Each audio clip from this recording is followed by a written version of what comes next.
All right, here we go. Good morning, good afternoon. Hello, everyone. Welcome to today's American Community Media Weekly National Briefing. I'm Pilar Marrero, your moderator for today and co-producer of these briefings with Sunita Sorachi. The title of our briefing is Why Do Families Migrate? Children's Education is the Currency of Love. And we're going to have a conversation with Professor Gabrielle Oliveira. Families often find hope in their children's education, despite the many hardships of migration, separation, uncertainty, and starting over. In her book, Now We Are Here, Family Migration, Children's Education, and Dreams for a Better Life, Harvard scholar Gabrielle Oliveira shows how parents see schooling as a currency of love, a way to give meaning to sacrifice and to invest in a more stable future for their children. Her research exposes the emotional and moral dimensions of immigration too often overlooked in policy debates. It reveals how classrooms become spaces where families negotiate trauma, identity, and belonging, and where schools can either deepen exclusion or open doors to dignity and possibility. With us today is Gabrielle Oliveira, Jorge Paulo Lemon, Associate Professor of Education and Brazil Studies at the Harvard Graduate School of Education. We ask reporters to enter questions in the chat. I will post questions for Dr. Oliveira and pick up questions from the chat as time allows. Welcome, Dr. Oliveira. I am so glad you're here. Thank you so Thank you much. so much for having me, and hi, everybody. So nice to be here. All right, let's start with just a broad question. In your book, you describe education as a currency of love for migrant parents. Could you elaborate on how that concept emerged from your data and how it differs from common narratives of immigration for economic opportunity? Yes, absolutely. I think one of the things that we know that people leave their homes often, right? Most of the time, people leave their homes because there's instability in the places where they are, and there's lack of hope, right? To prosperity, for jobs, for growth, for all of that. So we know that that happens, and that narrative has been well established and documented. But often, what I found was that migrant and migrant families become this kind of one dimension characters in the media where you just hear more about, coming for economic reasons, period, right? Coming to escape something, period. But forgetting that this is a full human, that is a whole human that has wants and hopes and wishes. So education becomes this stabilizing force, right? Where the promise of an education, which means that the promise of your kid going to a school, being in a classroom with a teacher, reading books, right? Going through all of that routine brings this sense of, the sacrifice being worth it, right? So it's different, this idea of why do people leave, but also the education as really being this place where parents show care and show love towards their children, right? So that for me was a very important piece of the puzzle to be able to understand more profoundly and not just stay kind of in the normative narrative of, why people leave. Yeah. Um, So, of course, you have said in your book that parents consistently share that migrating to the United States, despite everything they go through, was worth the sacrifice. They see this country as offering the hope of safety, opportunity, etc.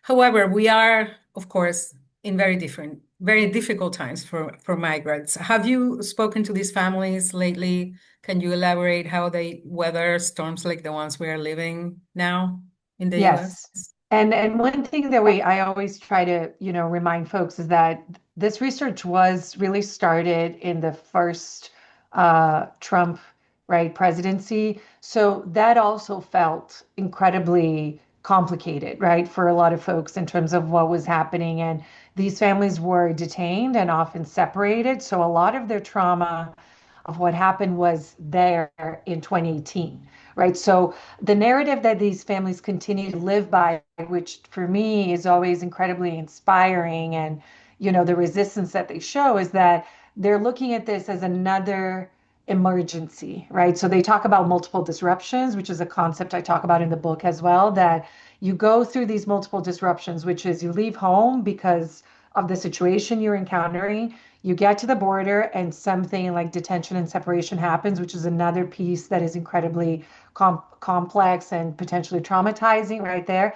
And then you get reunified or you're in the United States and then COVID happens. And then for a lot of these families, they were essential workers and they had to really figure out how to support their children during that time. And now we're in this phase, right, which is a surveillance moment where people are worried. They're worried about going to work. They're worried about taking their kids to school. Kids have missed a lot of class in the first part of 2025 because the parents were concerned about picking up. And then, just they're using the public school buses a lot more now, right? Because of nobody wants to get in the car, nobody wants to drive. So all of those pieces, they really affect how children are learning and are trusting schools. So you can think about as a 5-year old, if you show up at school and you're nervous about if you're going to go back home and your parents, something will be happening to your parents. How are you ready to learn, or how are you kind of sitting there and not going through all the motions, right? And then what can the teachers do and the schools do? So people are very concerned about this moment in time. They're also resisting the narrative that everything is ruined, right? That there's no way, there's no hope forward. People remain very hopeful, more hopeful than I myself, right? Remain in many, many ways. So that for me is always also a huge learning. I was thinking about this case that is in the news. You probably have seen it. This 17-year-old from LA, Norizontai Ramos, she was an honor student from LA who was deported to Guatemala with her mom, who was an indigenous Guatemalan woman. And her mom died because of her lack of access to her medicines that she needed. And it's just so, it makes me think how sad the whole thing is for this girl and for other children like her. What is the cost of this kind of event for our country? Absolutely. Because we don't make policy, and especially immigration policy, thinking about children and youth well-being, we're always stuck in this cycle of actually doing the most damage, in the lives of very young people, right? And then there's this idea that young people are resilient, right? They'll get through it. They're so young. They have a whole future in front of them. But that's not fair, right? To assume that because of their resiliency or because they still have a long way to go, that the policies are not doing that. The consequences of that is a very long time that people will be able to get help for that. So if something like that, a rupture like that happens, you're deported, you'll lose your mother, right? Things that even folks with a lot of support would suffer through. You're looking at a heavily destabilizing type of policy that was designed for that, right? So the policies are designed to hurt in this way because it's this idea of deterrence, right? If the more you do that, the idea is that less amount of people are going to try to come or going to do that. So the terror is actually part of the strategy. So long term, you see the fabric of society, right? These young people that are productive parts of our society losing trust, not feeling a sense of belonging, really feeling that maybe they're going to, they need to find belonging elsewhere. So they become very vulnerable in these situations. So this has a really long-term effect that generates exclusion and consistent trauma, along their lives. Okay, let's go to the chat. Pamela, do you want to ask, even though I think she partly answered your question, but do you want to ask a follow-up or do you want to ask something else? Um, can you hear me? Yes. Yes. Yeah, I was also wondering about how educators can be part of this movement, to support the families. What can the schools and the educators do? Yeah, thank you for that question. It's such an important one because on the one hand, we kind of expect teachers, to solve all the social problems that we have in society, and they're underpaid and overworked and, always having to teach new curriculum and do new things. But really for these educators, and I talk a lot about that with the educators, is that for them to have the best possible classroom, knowing your child, knowing the children in front of you, not just their stories, right? what happened to them and what they've been through, but also the story of the country of origin and some, ideas about immigration policy, because what's happening at the border and what's happening in different states in terms of immigration really impacts the classroom makeup, right? So for educators, the best way to have a solid classroom where instruction goes really well is to have a trusting relationship. So when children are often, and I document this a lot in the book as well, children are trying to share a lot of those stories. They try to share a 5-year-old, a 7-year-old, a 9-year-old through writing, through storytelling. And often the teachers kind of retract from that and say, well, this is not really the place to talk about this because I'm nervous I'm going to re-traumatize you by talking about it. And the recommendation is really to do the opposite, is to lean in and listen to the children and actually get the psychologist, the social worker, the speech therapist, everybody that is in the school to actually know what's happening with that child. So it's not just one classroom teacher that is supporting, but is a team that is doing that. And there's some really interesting models of people doing this in New York City, even here in Massachusetts, right, where entire schools have these subcommittees that are very much focused on immigrant students and understanding the research that comes with teaching immigrant students, that are not just language learning, but it's also the social piece and the psychological supports that they need. Thank you, Professor. Nestor, from Hispanic LA, do you want to ask your question, please? Yes, and let me jump directly to the second part of my question. In your research, did you find that the values, in other words, the parental motivation, the variable, plays a more important, it's a more important factor than the economic variable? Of course, I mean, we're talking in terms of post-secondary opportunities. Right. So I think they go hand in hand in the way that the parents talked about this. So it was almost like for the parents, they talked about being their responsibility to provide a better life for their children. And for their role is to actually be able to leave where they were and find jobs, where they're going, and be able to have a way that they have constant income, that people are not, with lack of medicine and food and all of that, but that actually materialized in educational opportunities for kids, right? So it's almost like for the parents, they're talking about, I need to be able to work and support my children. But for my children, what success looks like is actually going to school, staying in school, graduating, because that's the idea that the economic, right, the social mobility is going to come from education. So they had these two parallel narratives that run kind of together, right? Kind of the economic piece for the parents, but also putting the education for the children.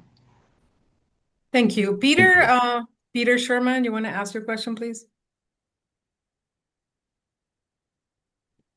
Hi, yeah, thank you. I had to unmute there for a second.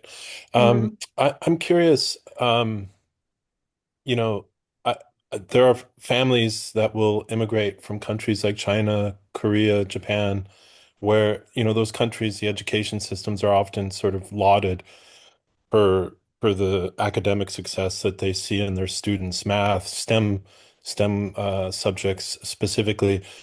The, Yet I know many families that have come here feeling like those countries' systems are too rote, that they suppress kind of creative thinking.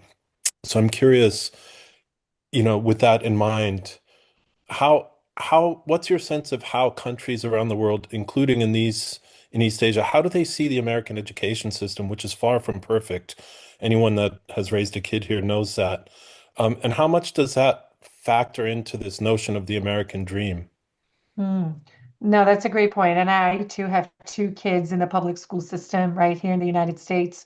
And it's absolutely still the United States, even though we're going through, we see lots of issues coming up with this, the hegemony, right? The soft power of the United States being seen differently across the world. The American dream is very much alive, right? The sense of a land of opportunities, really this idea that meritocracy exists in some form, right? The promise of this meritocracy, that if you go to school and you work hard, you're going to have an opportunity, is really prevalent for a lot of folks, specifically coming from Latin America, where if you compare public schooling, right, in a place like Brazil, where I am, It's the schools are often without books or without teachers or without resources. So even the most basic piece, right, that they don't have. So anything here is already a huge jump from those particular realities. And the Latin American parents, they really think about education with this broader definition that Angela Valenzuela calls, right, educación, which is beyond the academic achievement to actually thinking about forming good human beings that are kind and are going to do good things in the world, right? Kind of way of thinking. But then there's the other narrative that you just presented that is very important, which is for some of the parents that are coming from countries where there is a specific way that education is done, definitely the US still has this appeal of, STEM education and creative education. And you can see how classrooms in the United States are still very much different, even from structures in East Asia or in Latin America, where you have circles and people raise their hands during a session, right? A class, there isn't the deference to a teacher that you see in different places where kids have to stay quiet for most of the time. So for the parents that are able to decide to migrate and plan out a migration, or that is longer term, they can really center education in a different way and say, I want this type of education from our child. In the case of the families I worked with, it was really their migration was very tied to survival.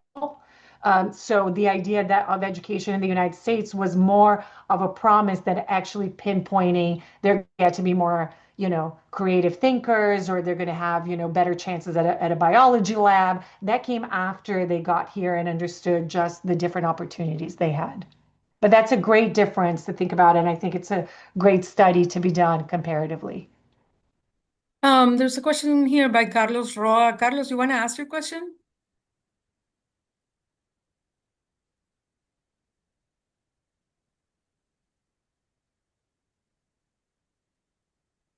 Okay, maybe he Yeah, stepped out. here Okay. I am. Yeah, here I am. Sorry. Okay, then. Yes, please. Yeah, I couldn't unmute myself. Sorry for that.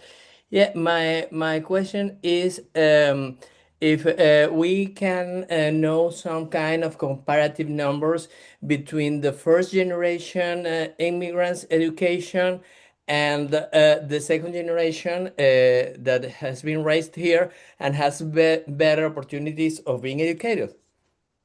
Yeah, no, that's a great point. What we've known historically is that the first generation, they usually have a mobility, a social mobility that is steeper, right? Like it goes up quicker uh, than second generation. So that has been a historical trend.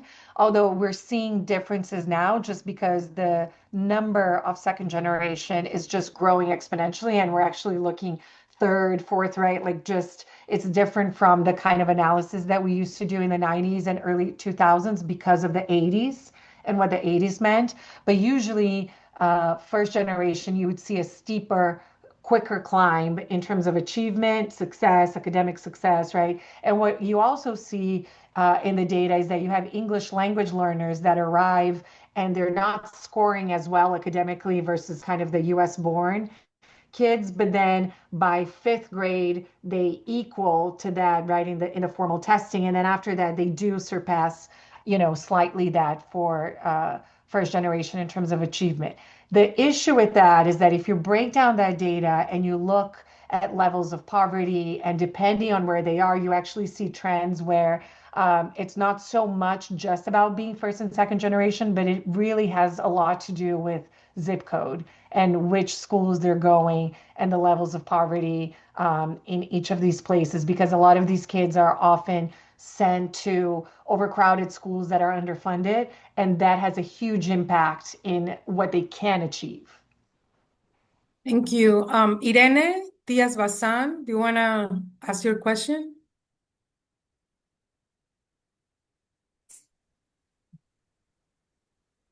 Hello, can you hear me? Yes. Yes, Okay. go ahead, Irene. Okay. Yes. I was wondering if, hello? Yes, we go can hear you. ahead. Go ahead. Oh, okay. Sorry. I'm trying to figure out where is my question. What are the biggest challenges? Okay, you want me to read it? Yeah, For some reason, I cannot find my Yeah, question. sometimes the chat, goes. Okay, so her question was, what are the biggest challenges school districts face today in Yes. teaching and supporting immigrant students? Economic, social, language? Absolutely. So Thank you. the issue number one is staffing, right? You'd be surprised to see that in many places, because right now we have about 18 to 20 million children in the United States who have at least one immigrant parent, right? So if you can think about that, it's 1 in 4 children. So they're everywhere in every classroom, not just in your usual Los Angeles, San Francisco, New York City, Boston, right? They're everywhere. So it's not just that. So you'd be surprised to know that in many buildings, often you don't have folks that are Spanish speakers or Portuguese speakers or, whatever it is, the main language. So even, and I don't even mean a teacher, right, that is bilingual or anything like that. I mean somebody, the secretary who's welcoming parents into the school or a parent liaison, anything. And that is really an issue because it impacts communication. The communication can lead to very distant relationships where you end up pushing out these families and these children, further away. So that's one of the things, staffing and having people that can work in schools. And it's hard because districts are now having less money to staff, and then they're kind of staying with the teachers.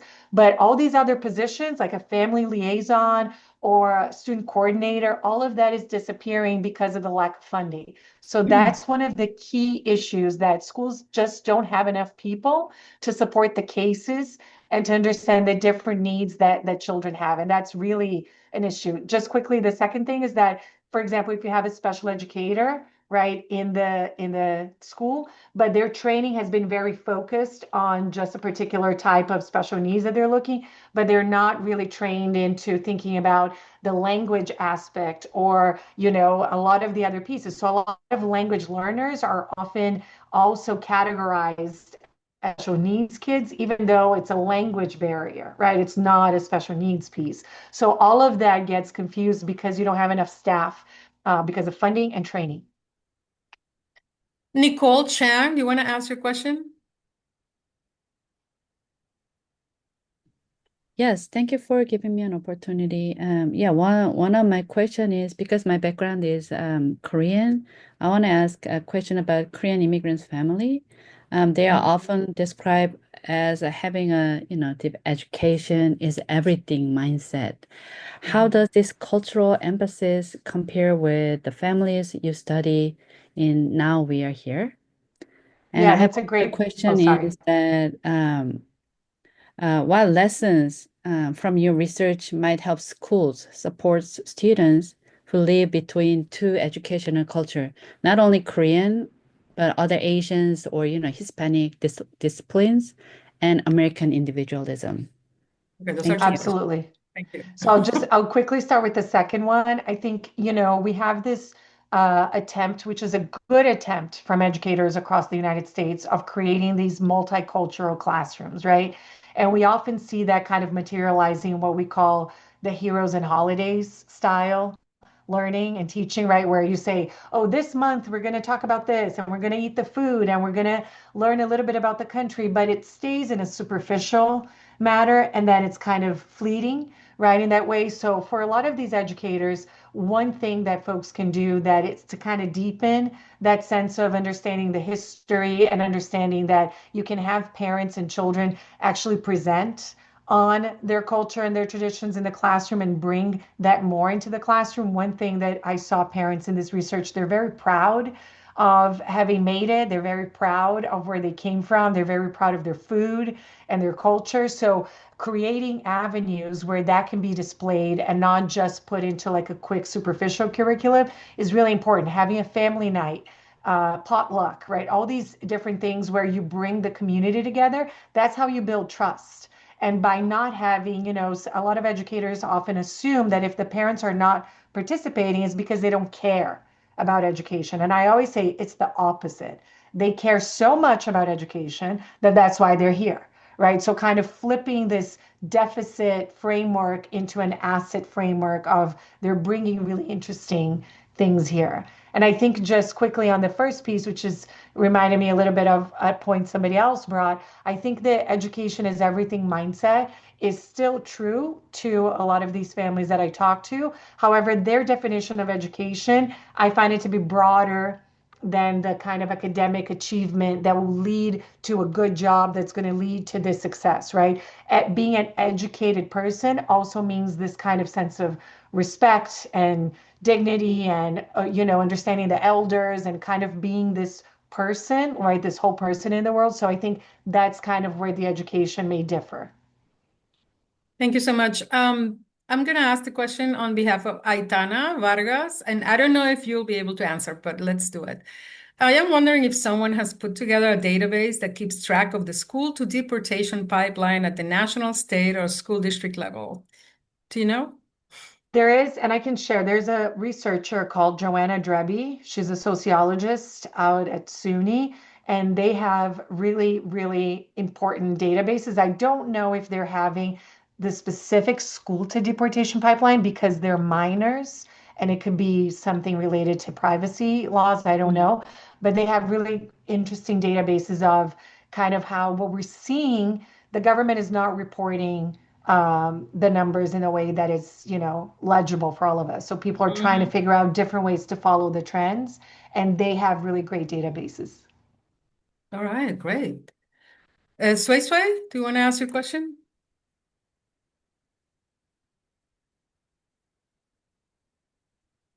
Oh, she said, kindly ask the question. Sorry.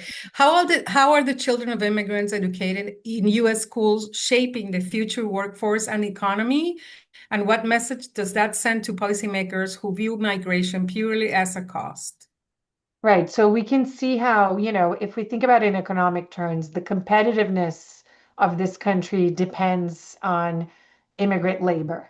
It has always been this way, right? So what we're seeing right now, the removals and everything that's happening, we're gonna see the cost of that in a few years, right? We're not gonna see it right away, but it's gonna come. So it's almost that the cost of not educating these children here, it's actually also what provokes is this kind of break in the fabric of society where you may be pushing kids into a route where they're not going to have a chance to be productive citizens right here, which means that the taxes they pay may be lower or their jobs are not going to be as high paying, and you want that. You want actually people to move out of, to grow in their socioeconomic mobility. So one of the things is that we'll lose competitiveness in this country if we choose not to pay attention and educate, immigrant children who are here now.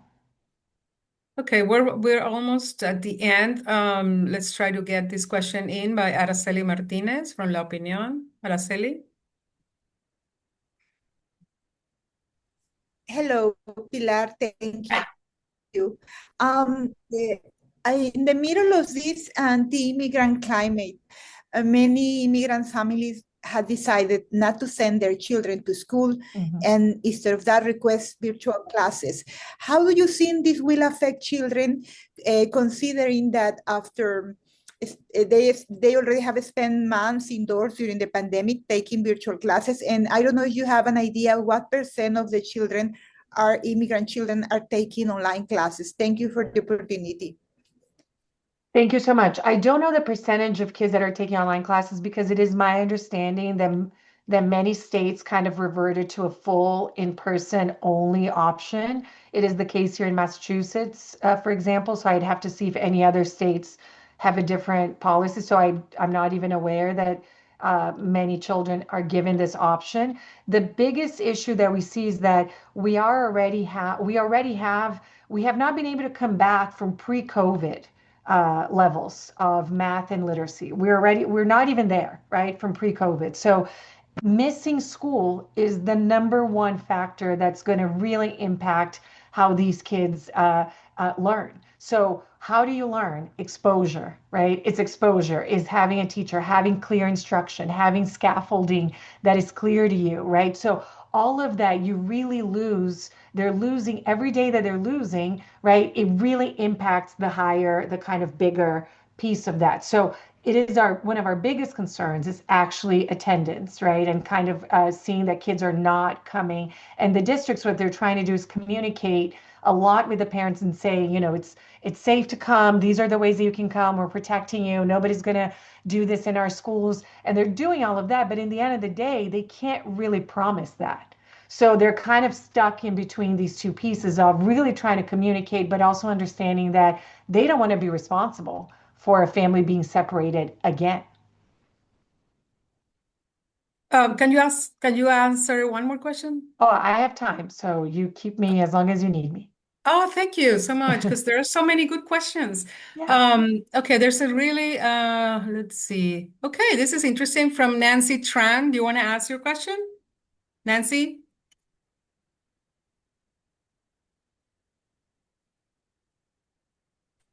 Hi, do you hear me?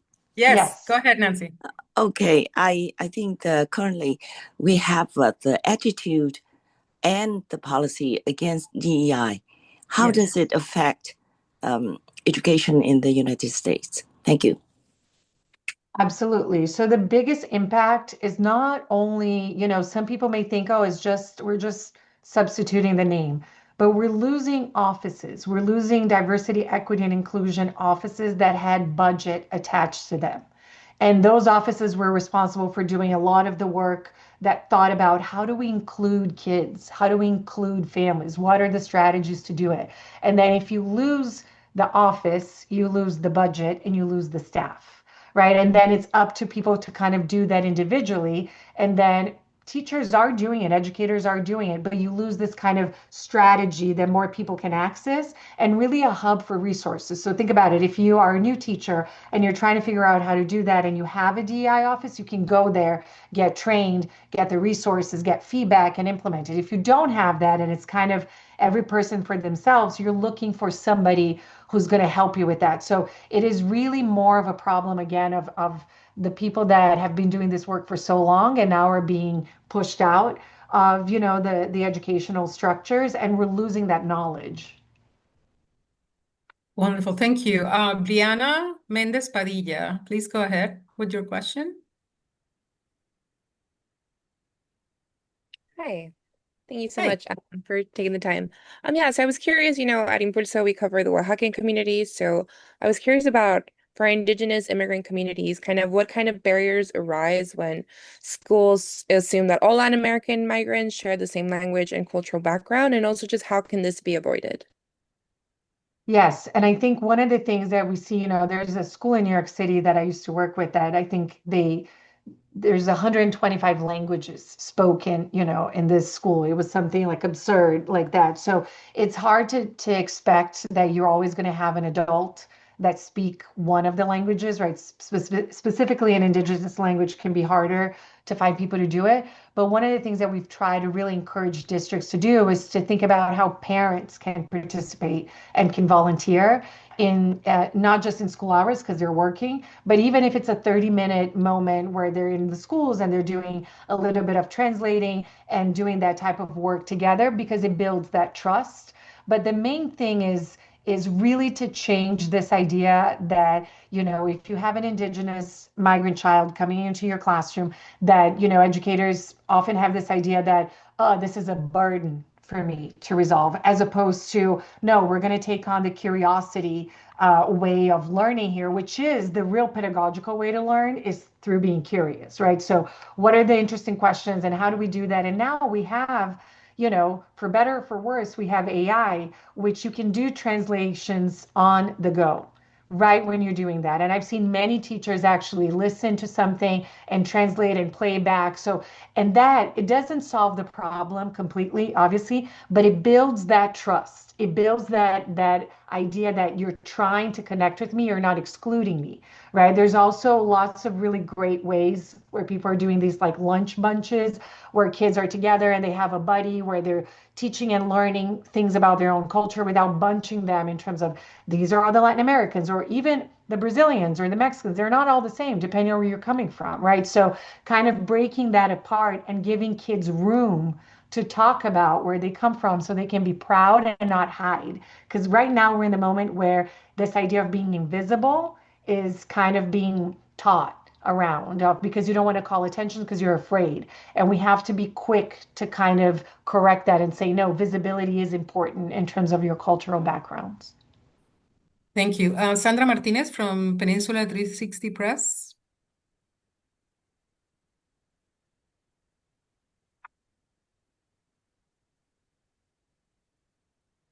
Sandra?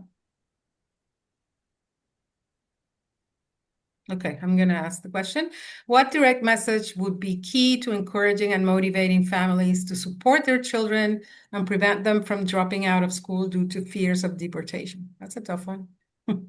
It's a tough one too because it depends also on the age. So what I found in my research is that adolescents who arrived here as adolescents, they feel often that they have less of an incentive to graduate and stay in school because they're thinking, what if I only have 2 years or a year and a half, and maybe I just want to work and kind of get, different ways of getting income while I'm here. If they're younger, they're actually more likely to actually stay in school and graduate and stay in school. But in high school, it is more complicated because it's also the moment where adolescents are looking for their own identity and trying to figure out who they are and where they belong to. So the role of parents is really to, I hope that they can show and that you can see that for these families, having a high school degree will change your trajectory economically, the types of jobs you'll be able to do. And then if you go to a community college, that's going to add exponentially to the opportunities you're going to have. And if you go to college, that's even more, right? Like for these families, the social mobility that occurs when you finish every moment of your schooling is exponential. It's different from people that are already coming from privileged backgrounds where college and that may bump a little bit, but for these particular families, the bump is humongous, right? It could be the difference between taking an entire family out of the poverty line and bringing them up. So that's really important. At the same time, I always caution that we shouldn't put kids at this place to kind of save an entire family, right? It's not their job to carry that weight, and which parents in a good way, they'll say, I've done all this sacrifice for you. But that also really complicates how these kids experience life because they're young and then they're the assumed beneficiaries of migration, but they themselves may not necessarily have told their parents, hey, let's go, let's migrate. They came with their parents, and then they become this kind of beacon of hope, and they may resent the parents, right? As well. So we got to be really careful with the incentive, but also kind of giving them room to find support and find help when they need to. All right. Ryan Tejero, you want to ask your question?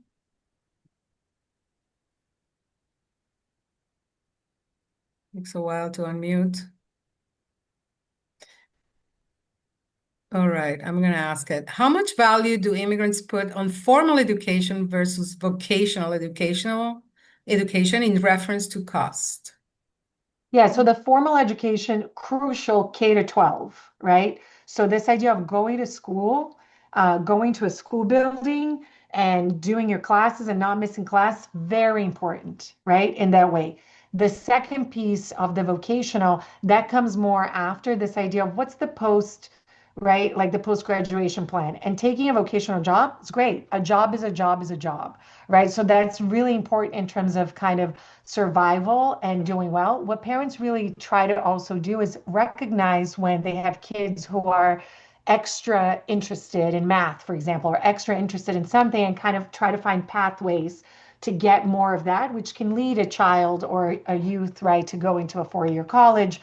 But a vocational track, a 2-year community college, all of that, a junior college, those are very, very important and exciting routes that parents see for their kids. Absolutely.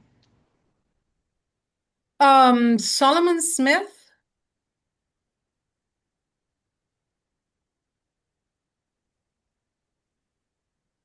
Yes, can you hear me? Yes. Yes. Oh, okay. Sorry. So I trying to bring up my question here. The questions run away Yeah, the questions from the keep text. I'm looking at your question right now. I see it. Okay. Okay. So my name is Solomon Smith. I'm a freelancer at California Black Media. And my question is, what are you seeing as far as NGOs, organizers, or community leaders filling the gaps to aid, and kind of take over for many of the sources of support that immigrants were seeing that are now beginning to shrink or disappear because of the federal government? So tough, and they are the kind of unspoken heroes, right, of a lot of that. And again, these folks are not paid enough at all, right, to do this work, and they depend on constant fundraising. So the one side that is very negative that I see is that there has been a shrinkage, right, in terms of structures and just more. It's also more urgent. So there's more people asking, for help and trying to get to that help. At the same time, the other side of it that is positive is we've seen a lot of communities coming together, even the folks who voted a particular way that maybe, identify with, yes, people should be removed and they should be deported, are also now kind of thinking, no, for our community, we have to take care of our own. So there has been a resurgence in what does it mean to have solidarity in neighborhoods. So in a smaller scale, smaller food pantries, smaller ways to assure that people feel safe, smaller ways to be sure that kids have clothing and food and jobs, right? So all of that, it's almost that these organizers are still doing the job, but they're doing in a scale that is smaller, and also not to be as visible. So then they're not suffering the attacks and not being in the middle of that. But I think that is the moment where fundraising is crucial, and people should be donating for the cause that is close to their heart, because we're seeing, every day there's a cut in a policy that deeply impacts immigrant communities in different ways, even if they're not saying that it's against immigrant communities, is impacting them directly. So these smaller organizations that are neighborhood based are really where a lot of the action is at. We're going to take one last question because I don't want to abuse your time too much. Christopher Young.